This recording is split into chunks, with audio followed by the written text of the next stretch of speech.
I'm going to introduce James Clack, the Head of Digital Learning from ActiveIQ. Good morning, everybody, and happy Friday. As Chris said, James Clack here, the Head of Digital Learning from ActiveIQ. So once again, on behalf of myself and the team at ActiveIQ, thank you for joining us for the final day of the Empowering the Workforce strand, which is part of UK Active's Active Uprising 2020 event. And we're obviously delighted to be sponsoring and supporting these series of webinars.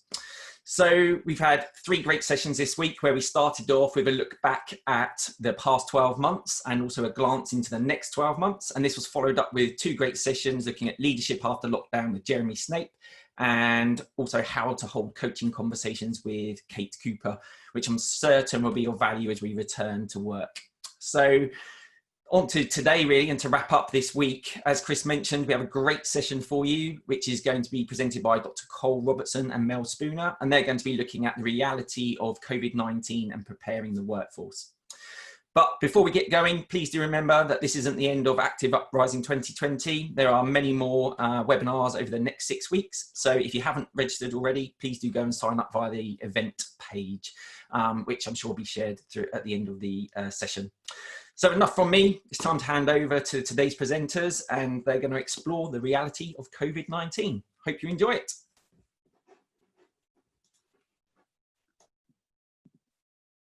Thanks, James. I will start sharing my screen and then Col and I will kick straight in. Col, please shut up if for any reason you can't see the screen. Good morning, everybody, and welcome to this morning's session on behalf of everybody at Cause and at UK Active. As James said, happy Friday, but also happy the day before the gyms reopen tomorrow. So thank you for sharing your time with us this morning on what I'm sure is an extraordinarily busy Friday for you guys indeed. This morning, as the guys explained, we're going to delve into the reality of COVID-19 and preparing the workforce. Just a quick little sort of backstory briefly. Towards the end of 2019, Dr. Cole and I planned for a new education company that was based off of the foundations of elite sport, medicine, and science. In May of this year, we decided to release some of that content ahead of time because it will help clubs, trainers and coaches in dealing with 3 broad categories of individuals that are going to start walking back through our doors from tomorrow. And that's what we're going to start to dig into today. So, just a quick check. Can everyone hear me okay? Cole, can you hear me okay? Yep. Perfect. So, the 3 groups that we've defined and of course we've chatted through with the guys at UK Active are as follows. We can expect to see in the coming weeks people recovering from COVID-19 coming through our doors. So these are the guys who have directly endured, contracted COVID-19 from mild symptoms to extreme scenarios. The second group that we can expect to see coming back to us is those returning from lockdown. So these guys are very likely to have had a relationship with fitness, been members of the club before, but for the last 6 months, arguably, they've been at home with limited to no access to what fitness equipment they would ordinarily have access to. So they might have been at home with 1 dumbbell. And the chances are strong that they're going to come back to the gym full fury and want to get back to the PB that they once had last time fitness was a regular routine for them. So we need to manage those expectations and manage their journey back in the correct way. And the third group that we can expect to see, which might be a little bit different for some of us, is the at-risk newcomers. So these are the guys that have been categorized during COVID-19 as individuals who are deemed vulnerable. So they might be living with certain types of cancers, diabetes, they might be of a certain age, or like Mark in this image, they might have cystic fibrosis. These people may have had an on-off relationship with fitness in the past or 0 relationship with fitness in the past. But what COVID-19 has done is given them sort of a bit of a for want of a better description, a bit of a warning shot against their health status. They felt more vulnerable than ever during the COVID-19 period, and they've started to reflect on what they themselves could do to improve their lifestyle choices, their exercise activity. So in the event of a possible phase 2, or in the event of something similar, that perhaps they aren't considered as at risk. At the moment, the data is telling us from World Health Organization that we could expect as a sector to see around 27% more of these types of people coming through our doors. And aware of that, as an industry and as a community, we want to be ready to respond to those possibly complex scenarios and give those guys a great opportunity from the get-go with the right responses and the right welcome. For the purpose of today's session, though, of course, we're going to focus on those recovering from COVID-19 in the first instance. To do that, and before Carl gets stuck into some of the science, the data, and the stats that we want to share with you, we're going to share a short video with you guys as well. It is a few minutes in length, but it's an important part of the story. So I'll leave this with you for a couple of minutes. It's called a novel virus, which means it's all of us. Hi, my name is Charlie Peters. I'm 30 years old and I'm currently living in northwest London. I'm a professional Muay Thai fighter with over 13 years experience, but I'm currently transitioning over into endurance training. I'm working my way to a half Ironman later this year. I've had 67 professional Muay Thai fights, former 3-time world champion and the current UK #1. So I work at various gyms around London taking group fitness, as well as personally training individuals to teach them boxing or Muay Thai. I cycle quite a lot around London and I'm always on my feet walking anywhere and everywhere that I can. So I'm very, very active. So I got COVID. I was having my 60th birthday on the 3rd of April. And so from the beginning of January up until then, I was on a mission and I was absolutely determined I wasn't going to hit 60 feeling less than my best self. So, you know, swinging 16K kettlebells and running around and doing all sorts and bouncing about, feeling as fit as a fit thing. I got back down to my fighting weight. I went to the supermarket at 7 a.m. and I think I got it there. Hi, I'm Kate. I'm 38 from Warwickshire. I contracted COVID around mid-March. I'm now 19 weeks post-COVID. The one thing I remember clearly from COVID is feeling how fatigued I was. I literally didn't do anything all day, but I just felt exhausted. It's knowing what fatigue is different to tiredness.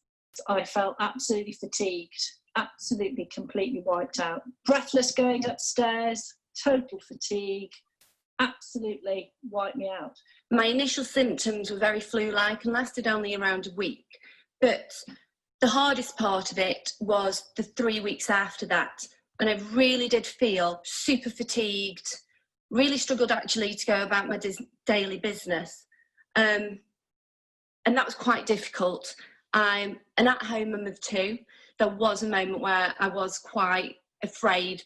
The effort on my lungs was quite intense. But I noticed my heart rate just shoot up. And even if I tried to run really slowly, my heart rate would stay high. I've done a lot of sprint work. Heart rate is a clear indication of how much stress the body's taking. That's when I knew something was quite serious. I was more so frustrated mentally. You know, I'm so fortunate that, you know, I've been okay. My heart doesn't skip a beat normally, but I could feel my heart thudding in my chest, and I felt fatigued for 2 or 3 days afterwards. My neck I could feel my pulse in my neck. My head felt it was going to explode. After that took me really downhill. Maybe I trained 4 times, maybe 5 times a week before. I do a lot of resistance work, mainly circuit-based. If I do any cardio, it is mainly on the biking side. Initially, just getting back on the biking side was really, really difficult, and I couldn't maintain long sessions. So clearly I'm not unusual. There's quite a lot of people who are going down that road. All consuming and just to walk downstairs and get a cup of tea was exhausting.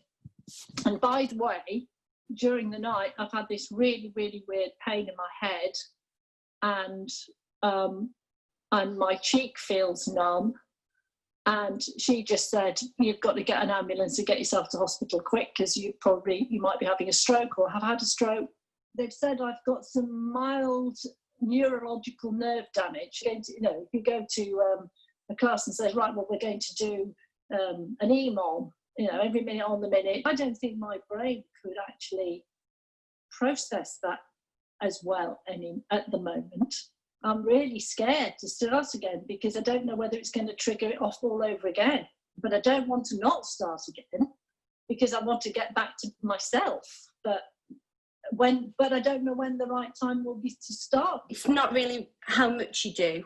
I think it's probably short and steady wins the race with this kind of thing. So that can be as simple as a 5-minute walk on a treadmill, and at a given pace, at a given kind of incline, and it's just see how the body responds, and almost try and figure out what kind of resources we need, what kind of testing we need, what kind of staff we'd need. So at least, I'd say about 8 to 10 weeks since I've been feeling better.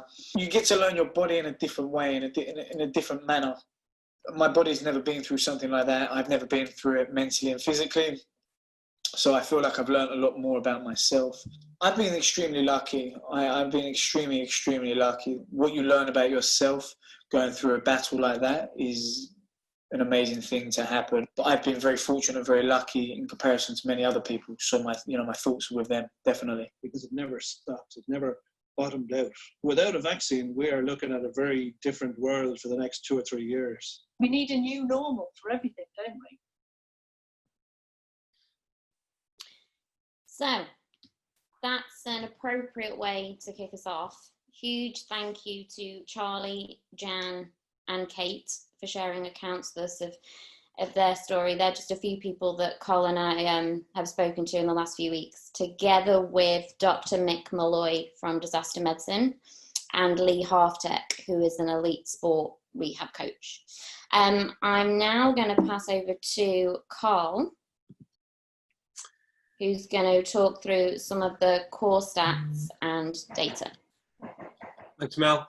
Yeah, hi folks, morning folks. It falls upon me to really try and get us to start working towards a solution. But in order for us to start considering what that solution looks like, I think it's vital that we take into stock what the problem is and the reality of it. And I'm very aware of the fact that there's a lot of information and misinformation that's coming through the media, that's coming through social media.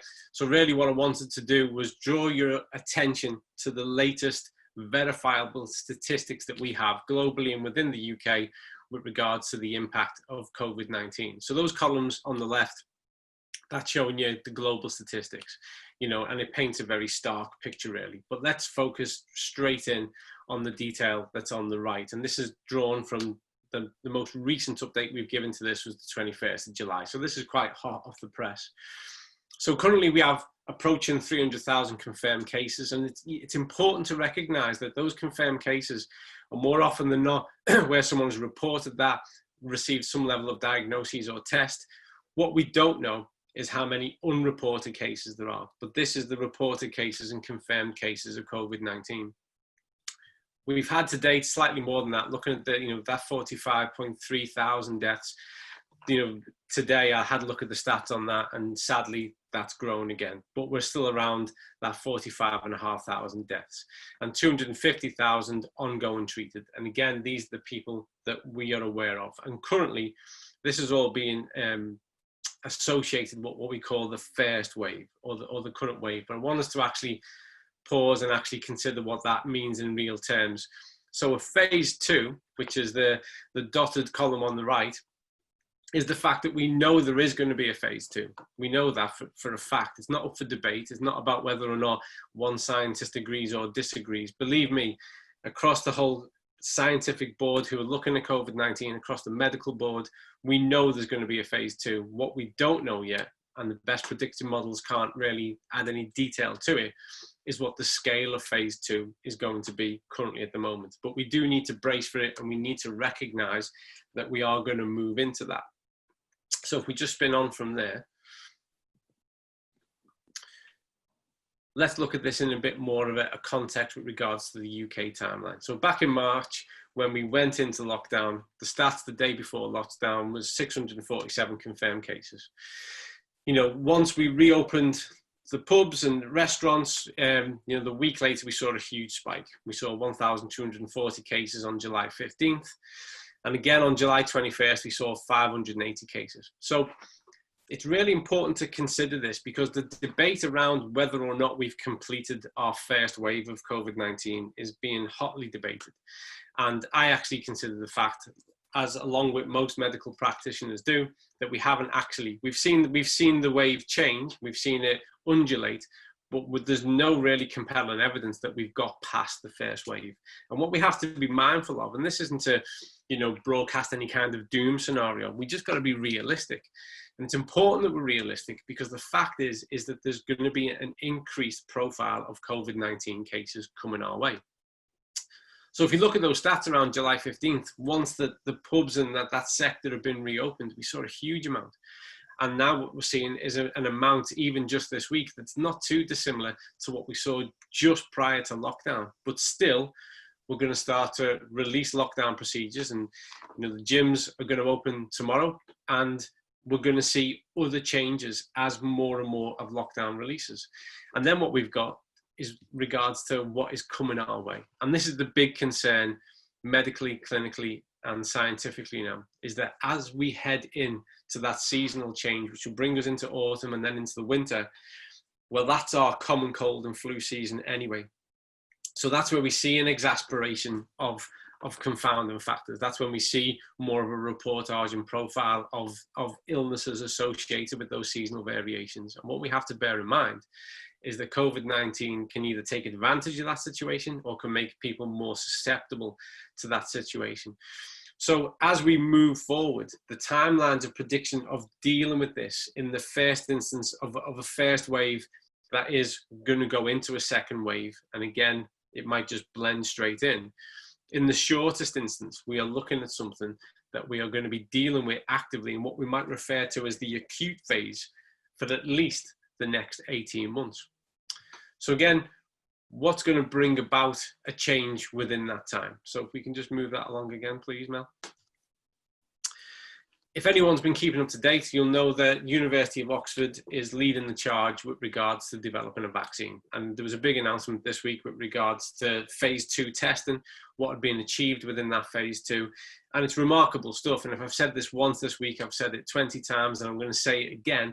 I am convinced that we will look back at this in 10, 15, 20 years as with the same significance and merit as we did when we look back at putting men on the moon. What they've achieved in the time they've achieved it is nothing less than remarkable. And they've now moved towards phase 3 testing, which is going to be tens of thousands of people tested with this vaccine. Personally, I have a huge interest in the way the vaccine works, because again, any of you who've been keeping up, you will be aware of the fact that the vaccine prompts activation of the T cell. And the T cell is a critical factor with regards to the body's immune response. And what this enables are those white blood cells to attack the virus and to overcome it. So we are bolstering and improving the immune response.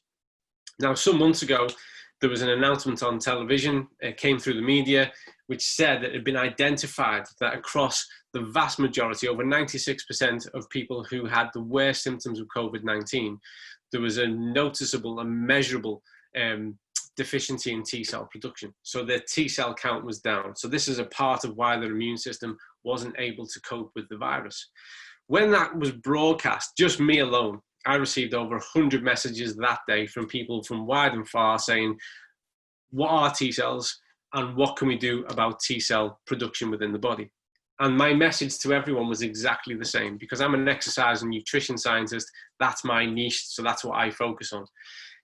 Exercise, how we manage our lifestyle, so how we change our behaviors for better lifestyle behaviors, how much we move, how much we work towards improving our exercise capacity, and the food we eat all have a direct impact on that T cell count and production and the putting our white blood cells in a position whereby that they can support the immune system response and overcome viral infections.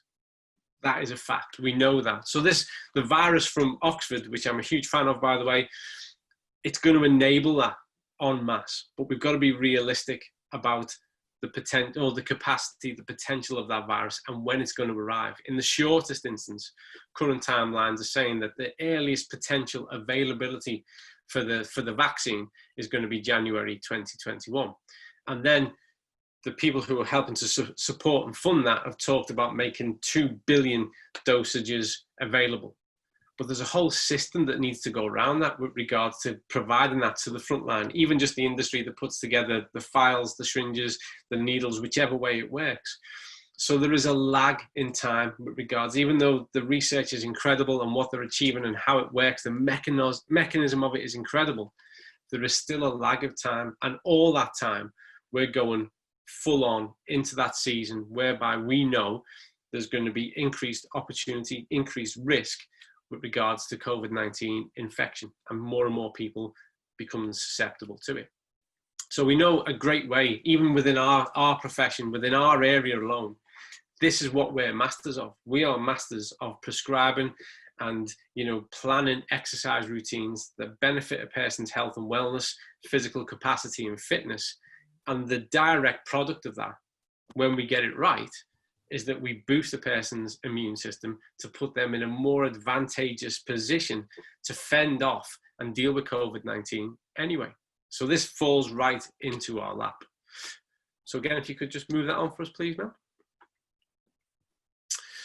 So when, you know, sorry, if we can just go back. Sorry, my bad, I was over keen with the button. So when COVID-19 first, you've done it again to me, Mel. When COVID-19 first hit the news and people were learning more and more information about it, and I mean, this is now from the trenches, the research trenches, the medical trenches, and what was reaching the mainstream media.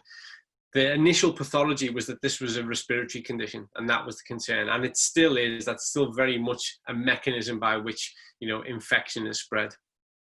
However, as weeks and months have gone on, it's actually, as it's a novel virus, we're finding out more and more about it all the time. And what we're starting to recognize now is a real complex and mishmash of symptoms and how people present and how it affects them.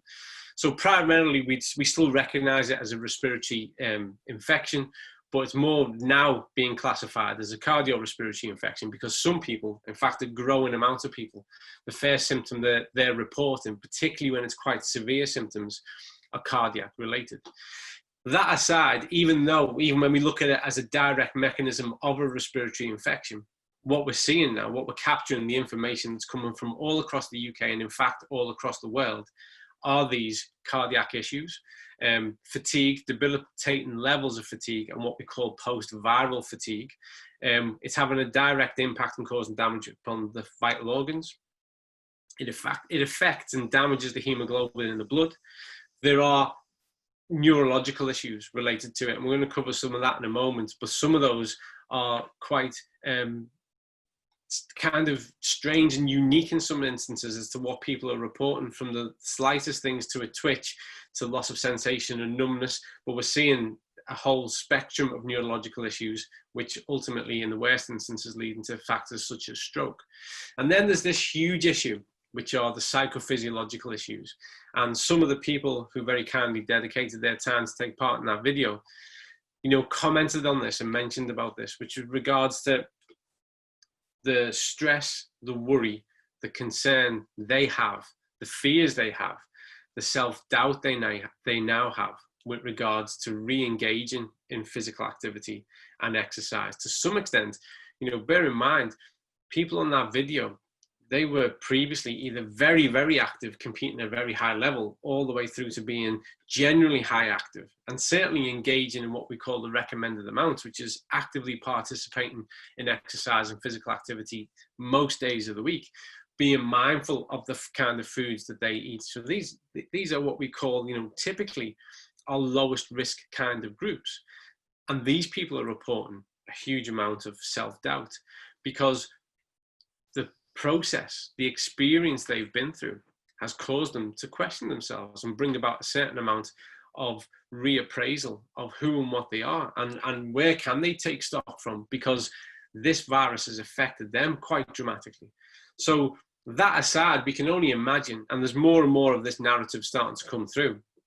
Well, how do people feel who were less robust and resilient to begin with, physically robust and mentally robust to begin with, who didn't engage as much, if ever? What about people who've had comorbidities? And actually, a big issue is a lot of those people were under the assumption that those comorbidities, things like type 2 diabetes, various cancers, cardiovascular disease, metabolic syndrome, the list goes on, were being managed medically and surgically. So almost have an idea, it's almost compartmentalized that, well, this is under control, this is being managed, this is not a risk factor as such, and have now had the rug pulled from underneath the feet and said, no, you're very much at risk. In fact, you're more at risk. And this has affected different types of populations and across different communities. And we know this from the BAME with regards to how the socioeconomic impact has brought to attention how much more prevalent those comorbidities and chronic illnesses and diseases are within those communities. So now there's a whole host of people who previously thought they were being managed and okay, are now bringing that back into question and wanting to know, well, what can I do about that to lessen that burden, lessen that stress, and actually put myself in a better position as we move forward. So these pathologies are complex, and we're learning more and more all the time, and some of them are debilitating and severe. And what is a commonality amongst them is the time factor. People who expect to be over COVID-19 within days and weeks are finding out that weeks and months later, they've actually got a whole new set of circumstances they need to deal with, and they need to manage, and they need help with. Can we move that on, please, Mel? So you may have seen this kind of hit the news probably about 10 days ago now, was it? Approximately, maybe a little bit less, certainly last week. And this is Franklin Vo put together a systematic analysis, systematic review of data primarily centered upon data that was available in North America. But similar profiles have been conducted across the UK and Western Europe, and we're seeing a very similar profile response, because everybody kind of got hung up on the deaths, because it's hard news, isn't it? It's the most sobering part of the news that there is, when the fact that the people we know, people in our communities, in our lives, in our families, are passing away because of this novel virus. But in the wake of what we've got to deal with, in what's constantly being referred to as the new normal, as we move forward and we start to put right what COVID-19 has put wrong, these are the kind of things that we need to start taking more of a look at, waking up to, and seeing the scale of the problem that we as an industry, as health professionals and fitness professionals, can actually make, I would argue, the most valuable contribution towards overcoming. This is what we do.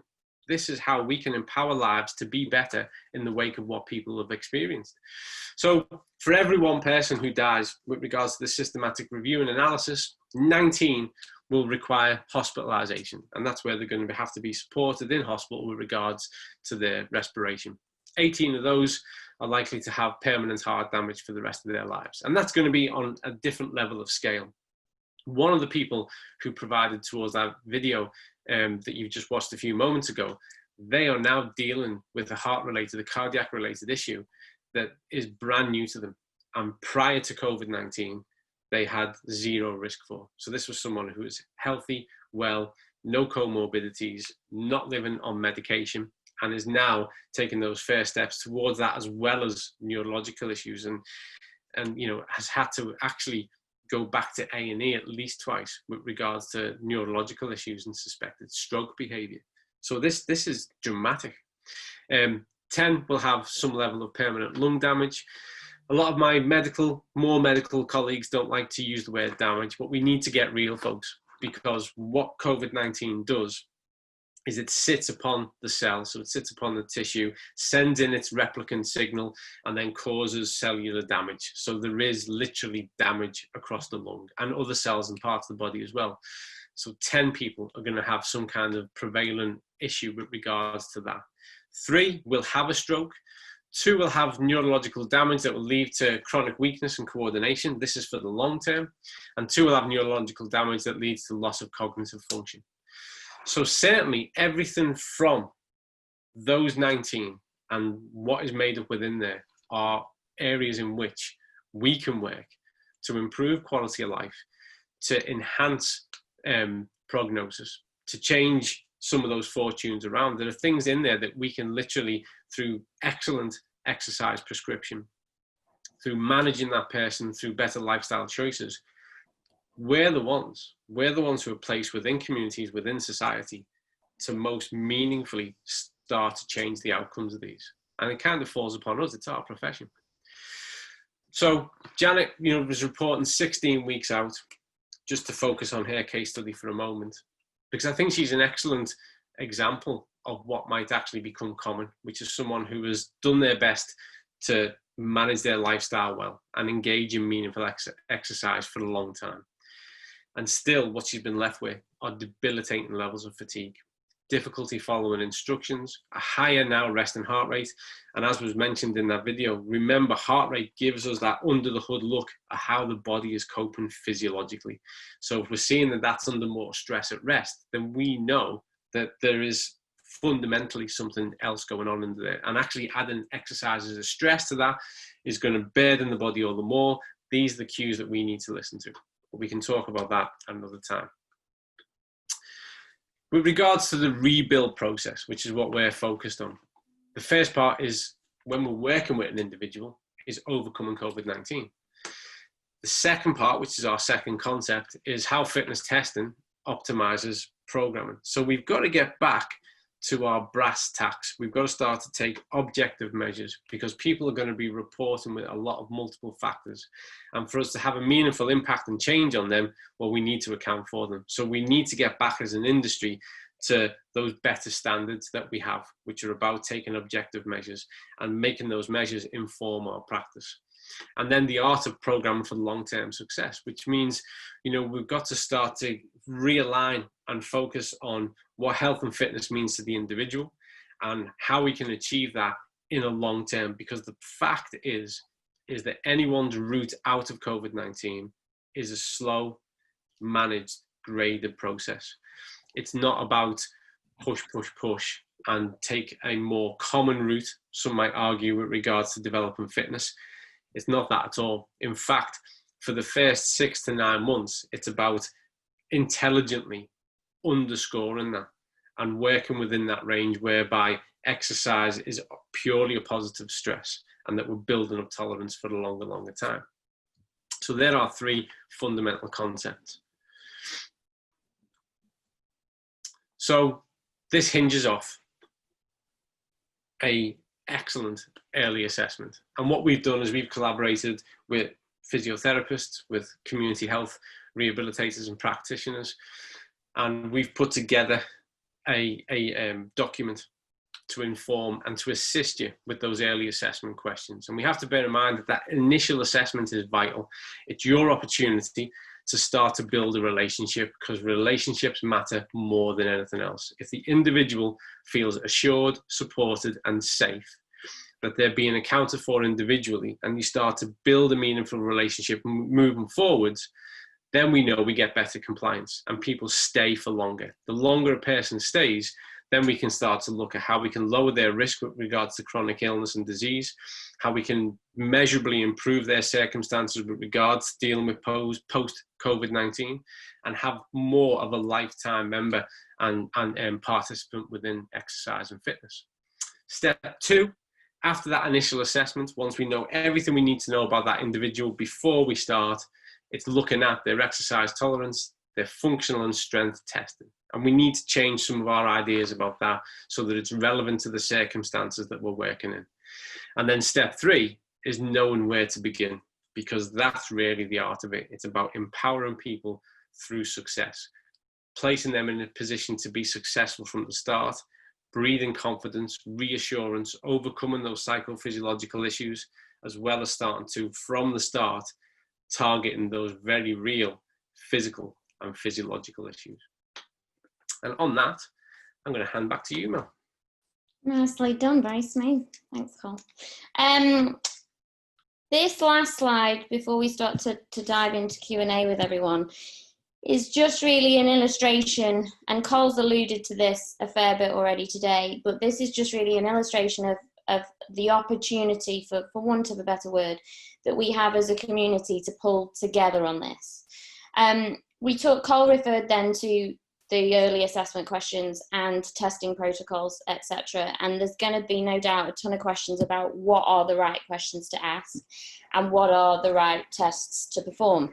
So our goal, and the conversations that we've been having with Chris and the guys at UK Active, is to provide as much information and guidance as possible around how to get people started from the get-go by making the right selections based on the experience of COVID that they've had and the symptoms that they've endured. Once a coach, a trainer, and a club feels more confident and competent about prescribing what comes next, then we tick a couple of amazing boxes straight away. We can serve the clients and members who are returning through our doors better, and we can have meaningful, real, very confident conversations with some of those at-risk newcomers that we spoke about before. But there's also a couple of other key groups that, not for the first time, because we've always had relationships with these people, but there's a couple of other key groups that prompts a conversation in an entirely new way. From a corporate health perspective, there are going to be people like Jan, for example, in the video, who's experienced some incredible challenges in the last 16 weeks.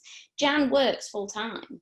And like Jan, anybody returning to work after COVID, having experienced some of what she has, people are going to struggle to drive on a commute, to sit at the laptop all day, to perform tasks they would ordinarily perform at a rate of performance that their employer is used to.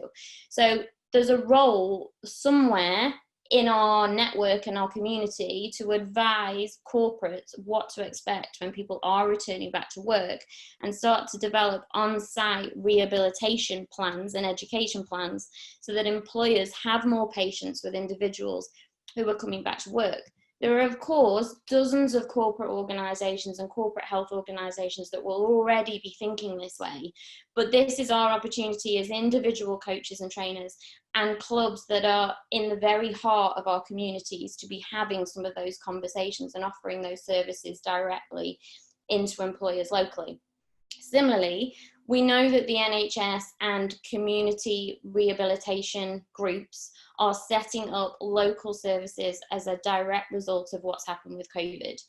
We also know that in the past, as a sector, our relationship with some of those groups has not always been entirely consistent, not through lack of trying or lack of want on our behalf, but potentially a lack of confidence in some of those groups in our ability as a sector to manage those sorts of scenarios. So really, as Cole said, our ability to work with these people that have suffered from COVID, change the situation that they're faced with, it does fall within our remit and it does fall within our duty of care. And not only can we serve these people, in actual fact, we could lead these people. And a lot of these people, like Charlie or Jan, they don't necessarily want to be going in and out of a clinical environment as they recover from COVID. They're much more likely want to be going through that experience in the local club or with a trainer or a coach that they trust. So this is our opportunity to reinvigorate some of those local community conversations, but also increase the confidence that those groups have in us. And that's a massive part of this story and developing that future moving forward. So these are the sorts of conversations that UK Active are already having with some of the major groups in the country that need to come together around the table. And similarly, Cole and I, through the network of professionals, medics, clinical practitioners that we've been working with to develop a lot of our advice and guidance, we're also leaning on those guys to see how we can open up some of these pathways to drive those more towards you guys, so that we have a much more joint approach coming in towards the end of 2020. As Cole explained, once we've taken kind of the first step as an industry and kind of really absorbed some of the reality of COVID-19 that we've just talked about, and some of those hard-hitting stats around the long-term impairments that people could be faced with. Once we've educated ourselves on that level of information at a much deeper level than obviously a short presentation as a group, the next step is to go through that initial assessment with someone before you're able to choose what are the right, necessary and relevant testing procedures to go through someone who's in recovery. As Col explained, we've outlined and compiled those assessment questions into a predefined doc that we're going to issue out through UK Active after this call. So any questions on that, obviously feel free to follow up with Chris after this, or Col or I. And now we can shoot straight into any Q&A. Over to you, Chris. Brilliant. Thank you very much, Mel and Cole. Absolutely incredible session. You know, I suspect people have got an amazing amount of value from this. We've got some really good questions that have come in, so looking forward to working through these. I'm not going to go in any particular order, but I'll just pick these out. So, question here, anonymous attendee, but when is the right time to return to gym-based exercise when recovering from COVID-19? That's a really good question. So the time to start is you've got to be at least 14 days since your last symptom. And then really the individual needs to start to consider, you know, where they're at with regards to the tail end of those symptoms. Once they're past what we call an infectionable rate, really, if they're starting to re-engage, then they're entitled to start that process there and then. But people, you know, they need to be mindful of the fact of the unknown unknowns with regards to how they're going to feel when they start to increase their physical activity and their exercise behavior. Personally, I think that the sooner a person touches base with an exercise professional, a PT, a coach, and starts to get advice and guidance on that, the more successful they're going to be. Because what we're seeing across the board, which is actually exasperating the fatigue that people are experiencing, is that people are trying this themselves, and more often than not, they're pushing too hard too soon. And so that initial road out and back to physical activity and fitness is taking longer because they're expecting too much of themselves. So my advice would be, for a person who's had it, once you are past your symptoms by a clear 14 days, and mentally you're starting to consider taking those steps, that's the time to engage with a professional to get some advice and guidance on how to do it. But we need to start, I might be preempting another question, but we need to start really modestly. And our first task is going to be about increasing exercise tolerance. So to begin with, and for a while, we are going to be experts at prescribing physical activity, dose respondent physical activity. Great. Cheers, Cole. Bex Townley, I know that Bex requested this question to be asked through the SIMSPA Facebook group, actually. I think it's a really interesting one. So looking at partnership working with health sector professionals, it's already embedded as part of clinical exercise pathways across the UK, such as cardiac, pulmonary, stroke, falls prevention. She's asked, how far down the line are we with guidance for this so that exercise professionals remain in scope with their practice? Yeah, absolutely. That's a great question. And there is, and a lot of the comorbidities or a lot of the issues that people are dealing with that might actually be new to them in the wake of COVID-19 fall clearly into those categories. So it will fall into a typical pattern of rehabilitating restorative practice that we'd see in cardiac rehabilitation, pulmonary rehab, neurological rehab. So with regards to how we've put the curricula together, it's completely in line with those kind of practices, and it's mindful of how that practice is done. But what we need to recognize is those types of environments are acute environments, and what we're looking at is managing a condition from there and for the long term, which goes way beyond 6, 12, 18 months. And typically that access to that level of specific rehabilitation is anywhere up to, in the UK on average, an initial 12 weeks, and typically that's post-specific event or surgery. So with regards to alignment in principles, practice and procedure, absolutely, that's what we're advocating, and it's tied directly and informed by those practices, and then how we can enhance that through our own understanding, our expertise, as we move further away from it. Another thing to emphasize is that by getting this right, working in partnership with those departments and those areas, we effectively start to ease the burden off those. And that's why, as Mel said, we've got to build a new relationship, and we've got to reconvince and win hearts and minds that we've got this, that we know what we're doing with it, that we're sufficiently informed and educated, and therefore we can do it safely and well. Great stuff, thank you. I think we're going to find, obviously, people, so the end users being a bit concerned about, they've had coronavirus, they're over it, they've no more symptoms, etc. But still concerns as to whether they might put other people at risk, other users, when coming back into the gym environment. Is there any risk around that? That's a great question. It's the same risk that there is around going to your local shop or going to a gym anyway. So it's about the procedures that are in place in that locality with regards to sterilising and cleansing and maintaining the area, particularly any kit that you're going to come into contact with. It's bearing in mind factors around physical distancing. And I have to say, because a part of the research that I'm currently involved in is looking at how particles suspend in the air. So when someone coughs, breathes, and then under pressure, under exercise stress, make no mistakes, that 2 meter rule, we need to retain that, even if the rest of society starts to relax before us. Within our working environment, we need to maintain that. It's the best, currently it's the best operating guideline we have to preserve them and other people and limit the potential for infection. But other than that, anything outside of the typical guidelines, washing our hands, cleaning down the kit, preserving that physical distancing, then we're good to go. We're okay. We're not going to spread, and technically we're at the lowest risk of infecting. Great stuff.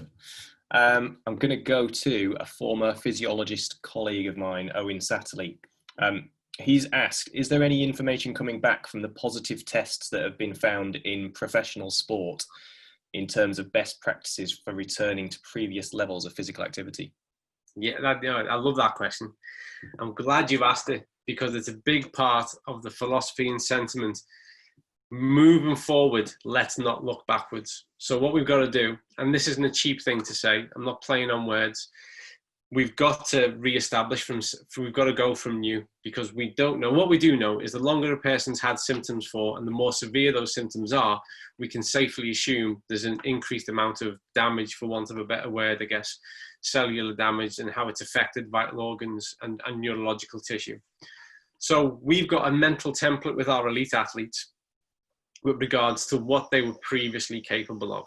But more importantly, we know through our sports needs analysis what they need to achieve to remain to be competitive within that domain. Let's focus purely on that. Let's do a situational assessment right now as to where they're at and what they can cope with. And as we would anyway, let's start to put together our programs, our periodization models, to work with what we've got and progress that meaningfully. But what I would say is err on the side of caution. The sooner we start to bring in spike sessions, stretch sessions, and we start to alter our chronic and acute loading factor, we are opening the door to increased risk, particularly within the first 3 to 6 months with our elite athletes.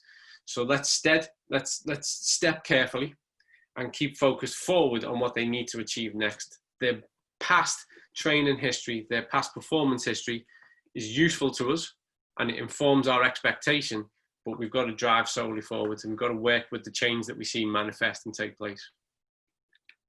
Great stuff, makes sense, thank you. Let's go to Jacqueline Hooton's questions. So as we haven't got any long-term data on COVID recovery, how can we prescribe appropriate levels of activity with any confidence? Yeah, brilliant. Yeah, and that's what keeps me awake at night.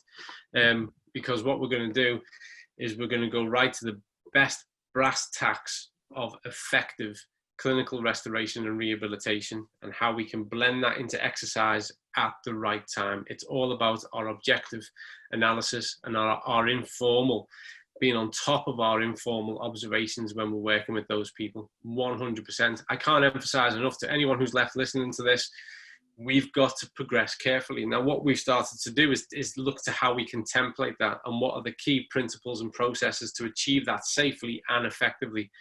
But you're dead right, we don't know the long term. We've got to play this by writing a new book. We've got to go from the best available evidence with regards to clinical restoration and rehab, and we've got to start to write these pages as we move forward. We've got to make sure that the exercise stress doesn't become distress, that we don't start to elevate levels of cortisol because we're doing these sessions that are beyond that person's capability. We need to be doing enough with an individual so that it is enough to bring about a modest level of tiredness and zero fatigue. And that can be not a fine line, but it can take some practice and art. And that's why having guidelines to achieve it is vital. An assumption that we can all just do this would lead to catastrophe, in my opinion. We really do need to go steadily and carefully. And to begin with, you know, that session with an individual could be, you know, going for a 5-minute walk and having a chat and giving them someone to speak to and giving them some level of reassurance and feedback, and being there whilst they attempt for the first time a 5-minute walk, making sure we do a little bit of a system check with them that they're okay. Take some measurement with regards, you know, if they've got any wearable tech, and we look at heart rate response, we can already start with best practice. We could take an active heart rate and a return to resting heart rate. We're already starting to fulfill our role, and we're taking those objective measures and we're seeing how someone's coping. And that's what we have to do. We have to move forward with that. And the other key thing we need to do is remain up to date. I promise you there is new information being released every single day, and we need to have reliable channels that we can source and keep ourselves up to date. On that as well, Col, I don't know if it might be interesting for the guys. In terms of our methodology here, we've selected particular protocols to establish when someone comes to us after the initial assessment, what their exercise tolerance is at the start. We've selected protocols for assessing their functional capabilities, and also where they're at in terms of any strength testing or versus maybe where they were at before.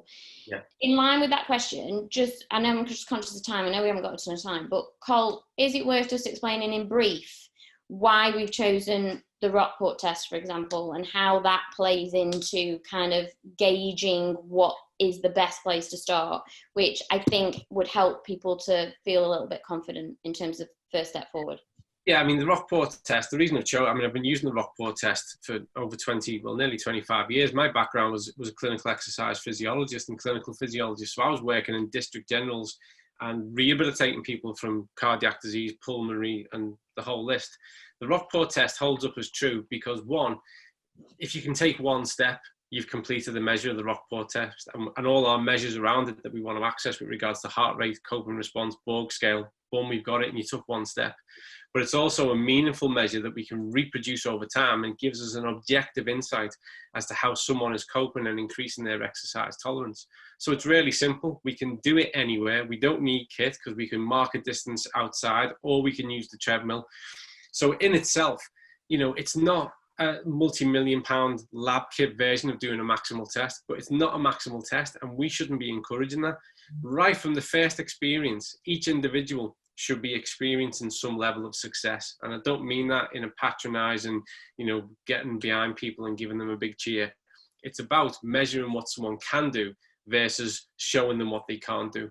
So we're going to look at a measure of capacity, and then we will use that as our staple as we go forward with regards to our test and retest.